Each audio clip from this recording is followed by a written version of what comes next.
Hey there, and welcome back to Northwest Craftsman. Today I wanted to talk about what do you do with wood glue after you're done with a project, because in a lot of woodworking projects you get wood glue all over the place that's going to drip out of all of your joints, and I wanted to see what the easiest ways to clean it up, what the finish tends to look like, and then just kind of recap on what I'm going to be doing in the future based on what I've learned.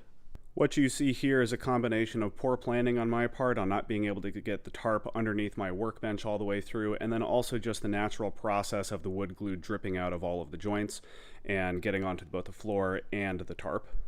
So there's a couple of different ways that you can clean up wood glue. The manufacturer, Titebond, recommends that you take a wet cloth immediately after getting it spread and getting it on different things and use that wet cloth to wipe it up.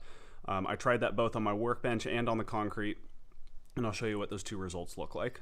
On the workbench itself, it turned out pretty nicely. You can see that there's a little bit of glue spread all across the surface. You still have some in the joints, but by and large, for the most part, it looks pretty good all the way across the surface. It is definitely not like we have over here on the ground with giant gobs of glue on it. Now, I also tried that same exact thing, but on the concrete over here for this little tiny patch. You can kind of see this small little area that I cleaned up with a wet washcloth. It didn't seem like it was working all that well when I was first wiping it up, so I said, hey, I'll do it 50-50, let some dry on the concrete, have some that I wiped up with the water, and I don't know, it seemed to work a lot better than I thought it was going to, because it definitely didn't look like this when I first wiped it up. The other thing that I've commonly seen online is that woodworkers will let the glue actually dry both on their piece and on whatever surface it's on, because once it's dry, it's also very brittle. And then so you can take a scraping implement like a paint scraper or your chisel for your work pieces and scrape off the wood glue. So I'm going to go ahead and show you what that looks like, because I've already done the wet rag piece and you've kind of seen what that looks like. Let's go ahead and see how this chips off the concrete itself.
Well, the verdict is in for me. If I have wood glue on concrete, I am not going to wipe it up. I'm just going to scrape it off.